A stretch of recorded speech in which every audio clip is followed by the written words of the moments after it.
জীৱনৰ অৰ্থ বিচাৰি প্ৰতিক্ষণে জীৱন সময় গৈ আছে উৰি।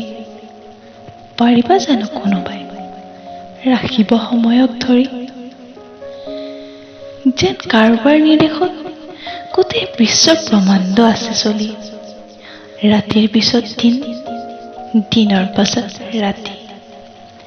দেখুৱাই দিয়া জীৱন লক্ষ্য প্ৰভু, কৰবাত আছা যদি তুমি। কৈশোৰ আৰু যৌৱনৰ এই সন্ধিক্ষণত পৰি কণা হৈ পৰিছো বকুলিৰ দৰে বহু বাট দেখি। মই দেখিছো বিভিন্ন বাটেৰে যোৱা হাজাৰ নৰনাৰী, কিন্তু মই থমকি আছো ৰৈ সেই একে দুবিধা খাৱতি। গৈ আছে জীৱন, গৈ আছো মই ভৱিষ্যতলৈ মোৰ জীৱনৰ অৰ্থ বিচাৰি।